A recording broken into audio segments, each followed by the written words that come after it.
Duh. That's all.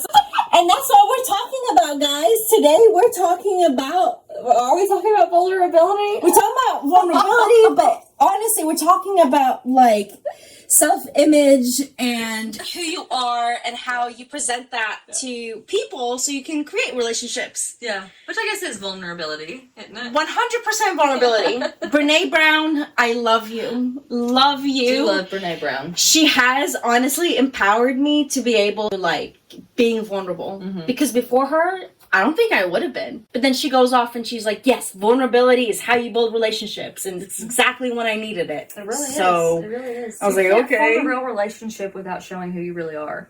Yeah. Like, you can't. Whether that's in, like, a marriage, like a dating relationship or marriage or friendship or, like, even, like, a business relationship or anything like that. Yeah, no. Mm-mm. Because how are you supposed to feel, like, actually seen and validated when you don't even present yourself? Right. Right. I mean, like, they can't accept you if they don't even know you, like, the real you. Yeah. Like, yeah. Oh, but goodness, to know the real you.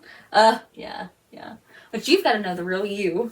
You have to know the real you first. To know you, yeah. And, like, who is the real you? And, like, why are you who you are? You know? Like, are you kind of becoming this person to kind of blend in with your relationships and things like that? Like, before we started recording, we were talking about, like, you know, in high school, you liked soccer. You could care less about soccer. You just wanted. I mean, I care a little bit, but not that much. Like, I wouldn't watch it. So,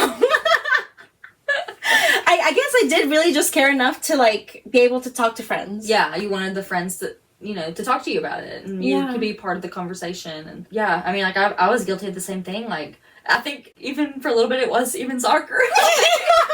Like, maybe soccer is the bridger for friendships. I don't know, but yeah, I mean, like, you'd start liking things just for whether it be like a certain type of music or, you know, a show or like a way you dress or, you know, a sports team, just to be accepted by a group of people or an individual person.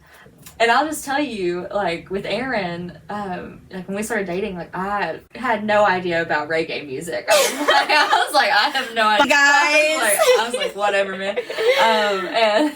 And like, I've been guilty of that. Like, yeah. Like, to an extent, like it's still not my, like, go-to, but, like, I listen to it because he likes it. Is it becoming, like, a part of who I am?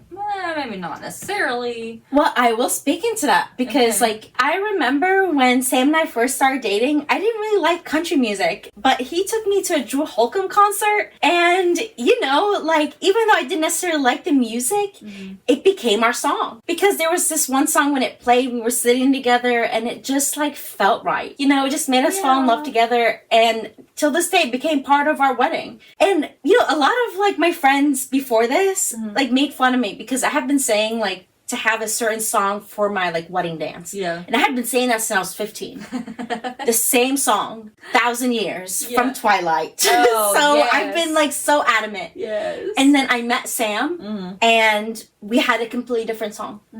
And even though it was something I had never heard of and it was more for him, I really loved the fact that he had a song for us. So, like, it didn't feel like I was just the only one with a song. Yeah. So I don't think it's a bad thing for us to be able to, like, grow into, like, liking someone else's if we genuinely like it. Right. Right. And, like, don't just like it for that person. Exactly. Yeah. And maybe it's the first time you're giving it a chance. Like, a real chance. True. So, you know, reggae, we can get into some reggae. Or can we? I don't know. We definitely can.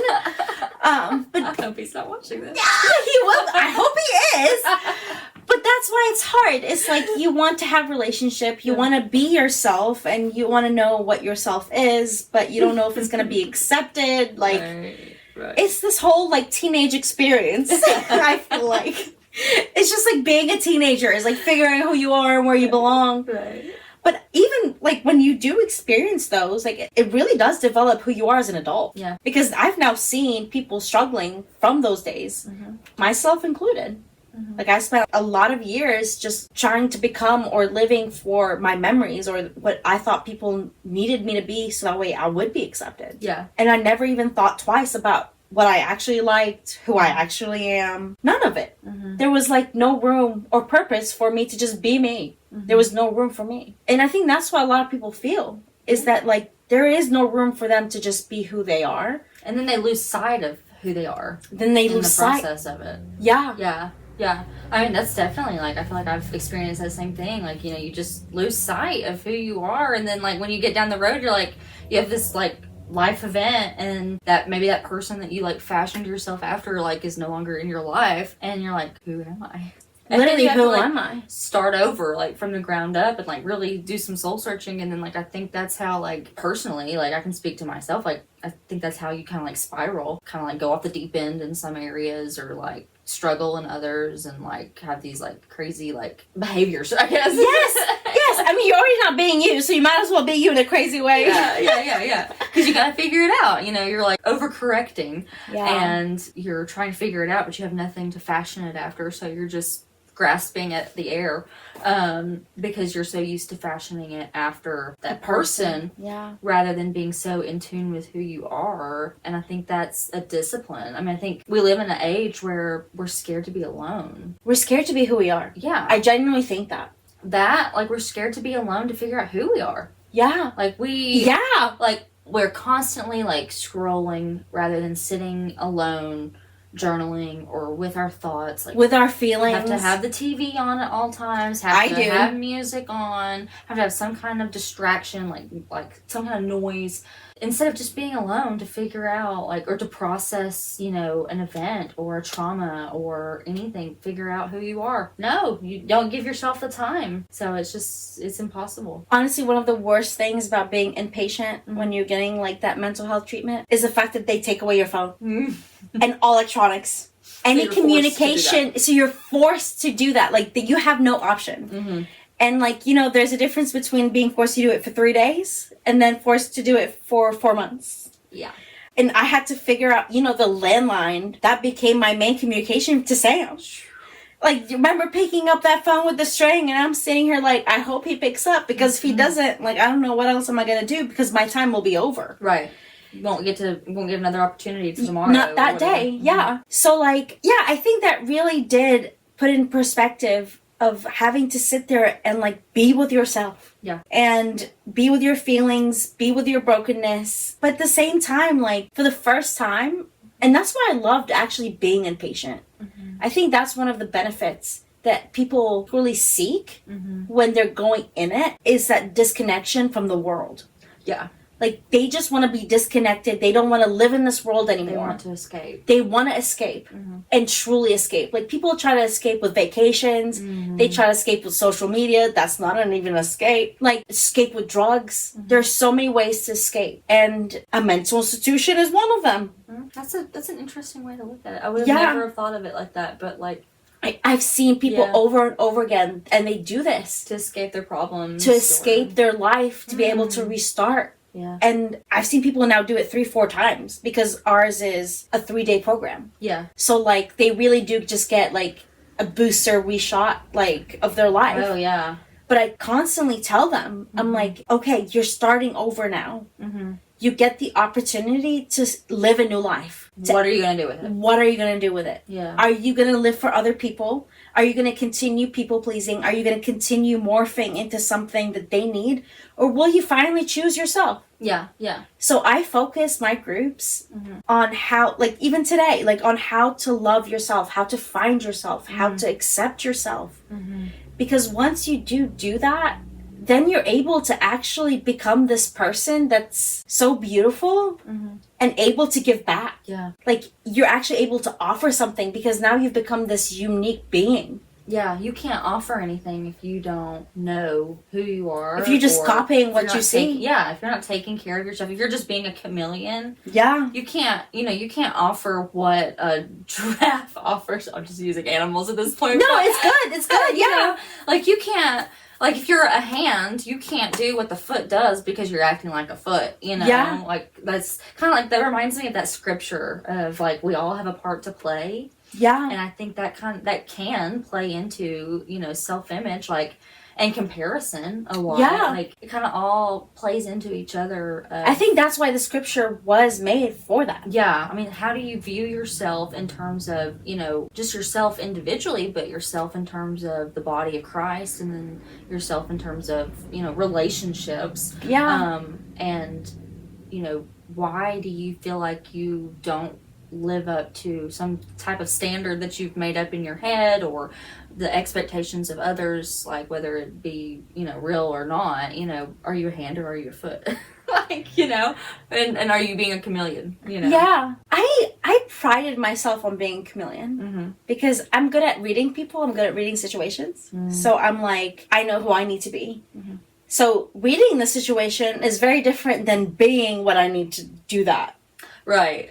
So like, just because I know what I need to be doesn't mean that I can be that person. It's almost worse. It really is. It's like, I know what I need to be, but I can't do it. So it's so funny because like at the end of the day, you will never feel satisfied. And that's coming from a chameleon. Yeah. Like, because even think of the chameleon itself, though it has many colors, it can become so many different things. What is it? Its original color. We don't know, because green or brown, or what, if it's in the desert, it will be very light yellow.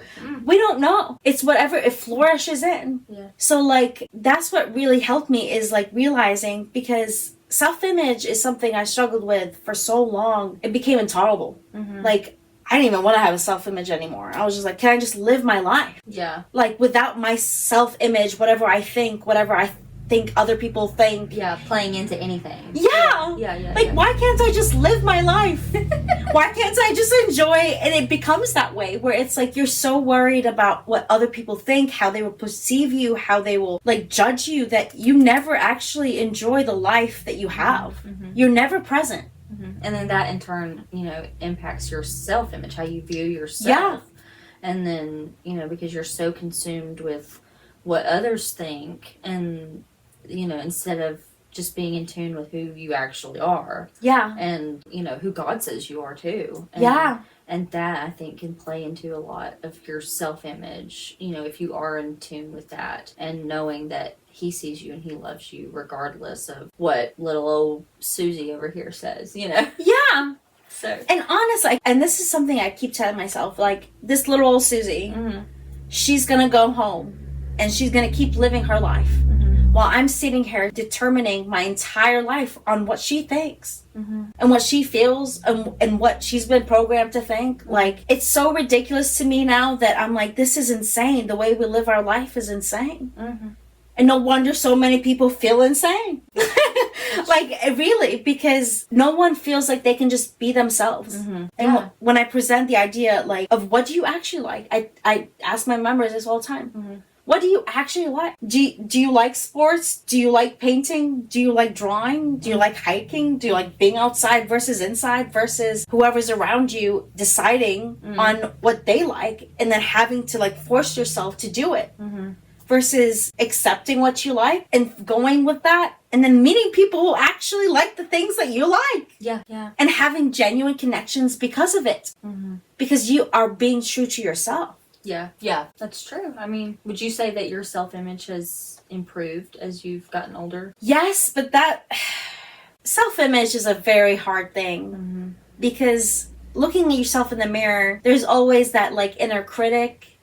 But with God's grace, I was able to develop an inner coach that like fights against the inner critic. And the inner critic is built off of all that past, like all those things that people have said about you, who will say about you, that you continue to just like let them in your life. Yeah. And let them have a say. Let them have a say. Yeah. And for the first time, I think that's how my recovery finally like made a turn. Is that I've had a lot of mean, negative, abusive people in my life that have just been a part of my life. And I didn't have the strength to like get them out. Right. I didn't. So over time, all of a sudden I realized they're no longer in my life. And yet here they are doing the same exact things because it's in my memory. Right. They still have that power. They even still if have not physically here. Exactly.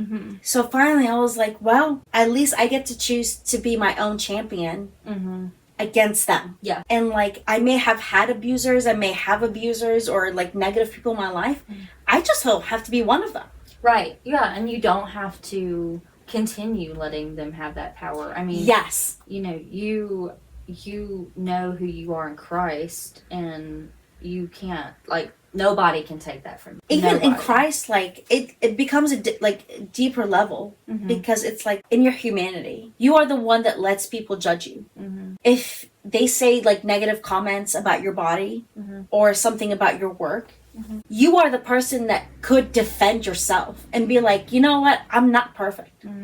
I'm never going to be. The fact that you pretend to be, I think, is ridiculous. It's hilarious. Yeah. It's hilarious. So, like, what are you doing? Right. Yet they're holding you to that standard, and usually people just allow them to. Yeah. Like, they allow those comments to penetrate and then make them feel bad about themselves. Yeah. I constantly tell them, I'm like, you genuinely have the ability to be like, no, Yeah. you're not allowed to do that. Yeah, that's true. That's You true. do. You have the ability to draw those lines and to say, nah, man, you don't get to put that standard on me. Think about how crazy it is that people think that they could just come up to you and be like, You've gained weight. you've gained some weight. You don't even know them. You've just seen them once in your life. Yeah. Or opposite, oh, you've lost some weight. You've lost some weight. Are you doing okay? Yeah, yeah. Or like, and then you start thinking, like, each day, like, do I look like I've gained weight? Have I Yeah. gained weight? And then you start consuming yourself with it, and then, like, it just, both of them, even if it's meant to be a compliment, it could be. All you're trying to do is live your life. Yeah. Like, all you're trying to do is just be who you are. Yeah. So, like, I think I've developed this idea or this shield where it's like, nobody has the right to comment on my body. They really don't. Unless I ask them, then okay, yes, they have that right because I asked. But unless I ask, you don't have that right. If I wanted to gain weight, I can gain weight. Yeah. If I wanted to lose weight, I can lose weight. Yeah. What does it matter to that person? Yeah. Because you never know what that person's dealing with on the inside. Exactly. Like, seeing themselves in the mirror. I mean, Even when it's a compliment, if that person, like, and I've had this experience where they have an eating disorder and they're fighting with their nourishment, and you tell them how skinny they look, guess what? They're not going to eat. For the rest of the day, for the rest of the week. You don't know what your words, even though it was a compliment, had effect on their life. So it's not fair. So I think, like, that's why it's so hard and why it's so important to talk about this, because, like, this self-image and just loving who you are and accepting who you are is so important, because you don't have to apologize for being you. Like, do we actually have a choice of how we were born? right? Like, no. Like, I tried to be blonde in high school. I really did. I could not see you blonde. No one can see me blonde, and everyone tried Dude. against it. And okay, listen, I didn't even understand the concept of bleach back then because the internet wasn't as accessible. didn't. So, like, I just went to Walgreens and got a whole bunch of hair dye. And it was just like dark brown, brown, light brown, blonde. And I just dyed my hair every day. Because, again, I didn't have information. I didn't understand. So, by the end of it, my hair turned orange. Because, you know, you have to have some sort of, like, mixer in it. Like, Do you have a picture of this? I do. It's on Facebook if you want to go find it. It's so I'm gonna go ridiculous. So I kept that hair for about 3 months, and I tried to rock it as much as I could in high school. And finally, Dude. and that's why it's so ridiculous. It was during exam week. I'm sitting here, I just got out of an exam, and my friends come up to me and they're like, Aya, it looks bad. And I knew exactly what they were talking about. Like, I knew they were talking about my hair. And I'm like, no, I just styled it wrong or whatever. And then I, like, you know, because you do take those comments into consideration. Yeah. Went to the bathroom, looked at myself, and I'm like, it does look bad. It did look bad. It did look bad. It was burnt orange. It was serious burnt orange. So what did I do? I went to Walgreens. And I was like, because, you know, my hair is like a very distinctive color. Like, you have dark brown. Yeah. I have, like, I don't know if it's like darker brown, but I got black, like jet black dye. And I did that night. Oh no. And it came out. It was so dark, it was blue. You know that, like, that flame when it's so blue it becomes black? Like, that's literally what it looked like. And at that point, I'm like, I don't know what to do. So I remember running and going to some sort of, like, playground and speaking to a stylist and telling her, I'm like, I have to take this off. I have to fix this. And she goes, if you were to put anything else on your hair, it will fall off. Like, literally, it will fall off. And I'm like, I have to live with this. So I did. And there are pictures of that. I love it. So after that, I finally decided I'm just gonna go natural. And God knew what he was doing when he created my hair. And that way I could just stop messing with it. Because even though I wanted to be a blonde, blondes have more fun, all of that crap, you know, like, it's not me. I'm not a blonde. Mm-hmm. No matter how much I want to dye my hair and burn it to a crisp, I'm not a blonde. I could not see you blonde. I didn't look good. And, you know, I feel the same way with my skin. Like, some people are really good and, like, are tan, and my sisters are tan, and all of that. Me, I'm like, you know, I'm scared of the sun. I just don't like it. Like, it burns me every time. And I'm like, I'm not willing to deal with it. Yeah. So, and see, like, I'm like the opposite of you. I'm like, because, like, my complexion is like yours. Like, super pale. But, like, I have fake tan on. Yeah! Like, it would impact my self-image to be pale all the time. Like, it does. Like when I let my self-tanner go, I'm like, oh my gosh, I need to be tan.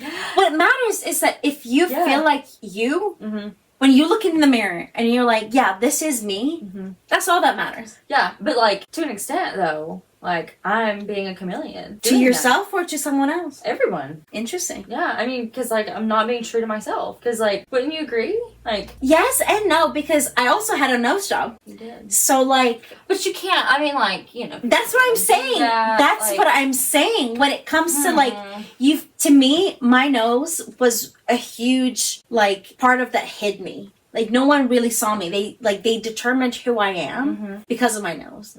Like, I remember just trying to go get my nails done in Rockford. And my nail stylist, like, looked at me and he goes, I'm like this. He goes, are you related to Osama bin Laden? Oh my gosh. I looked at him like, no. What? I couldn't even believe it. And he goes, oh, because of the nose. Oh, and I was like, no, I'm not related to Osama bin Laden. What are you trying to... I'm not Osama bin Laden. I'm not related to him. But just because I look Middle Eastern, I'm now a terrorist. A year later, I got a nose job. Because I'm like, I don't want to be sitting here and, like, being profiled. Yeah, be affiliated with that. Just because of my nose. Yeah. And my sisters felt the same way. All of the people in my family have had a nose job. All the women in my family. Wow. Some of them multiple. They get to choose whatever nose they want, whatever season they like. Wow. Yeah. And that's a Middle Eastern, like, culture. Like, when you're 16, you get a nose job. That's like your gift. Like, you know how Sweet 16 you get a car? It's a nose. Sweet 16 you get a nose. That's nuts. Yeah. That's nuts. And it all has to do with, like, creating this image. So after I got my nose job, I got it right when I started losing a lot of weight, to the point where at one point I looked at myself, I didn't even recognize myself. Yeah. Like, I didn't know who I was looking at. Completely different person. And yet, I never felt more like myself. And that was the most interesting part. That is interesting, because, like, you know, as you were talking, like, I was like, gosh, like, we live in this society that, like, your Sweet 16 is a new nose. Like, so outward facing and so materialistic, I guess, maybe? Oh, 100%, yeah. If that's the right word. And, like, it teaches girls, especially, to a certain standard of beauty. And, like, that's not what I would want Mia to know. Exactly. You know, or to feel. And, like I think of, like, you know, when I worked at Girls Inc. for forever, like, you know, we taught them that all things, like, all bodies are beautiful, and all sizes are beautiful, and all skin tones are beautiful, and all, you know, everything's beautiful. All hair colors are beautiful. Yeah. You know, and, like, you are beautiful just how you are. And we even did this cool project. Yeah. I think about it all the time. It was so much fun. It was actually a grant project, so, like, because it was this whole, like, gallery project. Like, we had, like, a gallery show, like a gallery exhibit. Yeah. And the girls took a picture of themselves. They could not use a filter, so no Snapchat filters, none of the puppy dog, you know, stick your tongue out and the tongue comes out and the cute little ears. Like, none of that.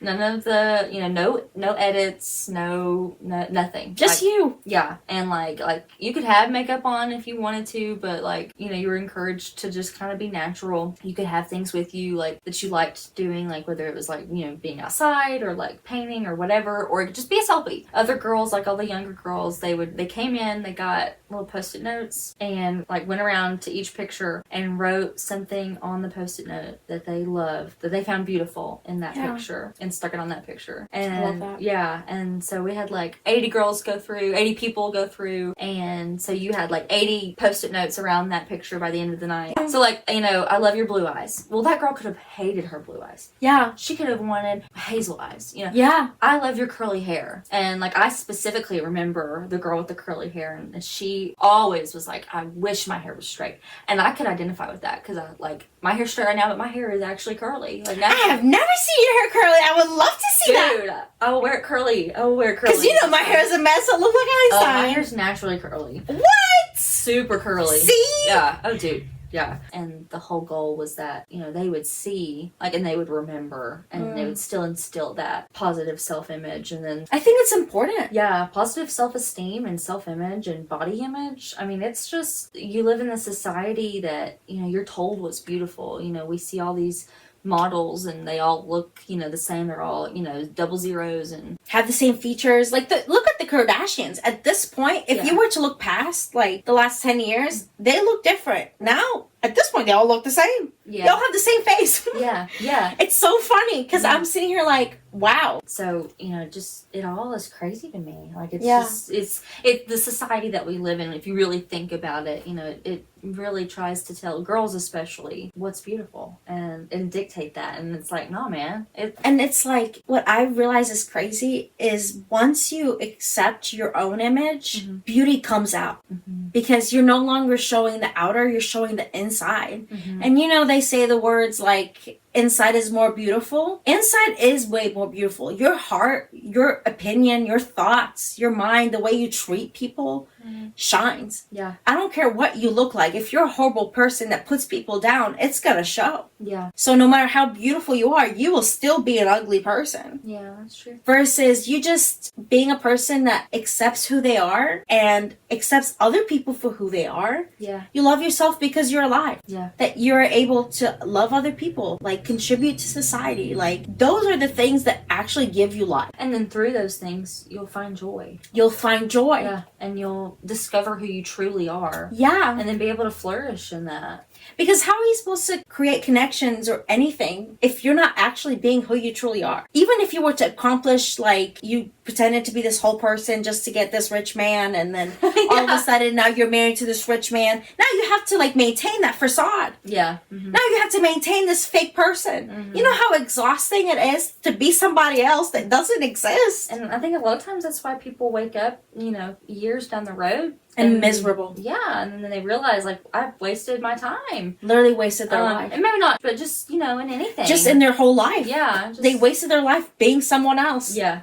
And it's just, for what? What's your reasoning? Because at the end of the day, like, what are the things that matter? I will tell you that. Like, you can't fool yourself. Right. You know you're someone else. So you know that they don't actually love you. Exactly. That they love that person that you've created. Yes, they love the version of you that you've given them. Yeah. They love the fake you. They love the fake you. Yeah, and you know that. And so then you start having this negative self conversation with yourself. Yeah. About, well, Lauren, they'll never love you if you show them your true colors. I've definitely had those conversations with myself. You know? Because we all put on a mask to an extent, but and that's why I think it's important to take off the mask. If you want to feel loved, accepted, seen, take off the freaking mask. You've got to have those connections that you can. And just be able to, like, show up as you. And if they don't like you, then they're not for you. They're not for you. But imagine finally finding someone who actually likes you. It really is a joy. It is. It is. Brings you joy. So thank you guys so much for watching this week's episode of Finding Joy in the Mundane. All about self-image and positive body image and talking to yourself positively. And we hope that our conversation about it has been encouraging. Yeah. I know it's been encouraging for me. So it's been encouraging for me. Yeah. So come back next week. We'll talk about something else pretty fun. We will figure it out. We already know. You just don't know. Do we know? We know. Bye, guys. Bye.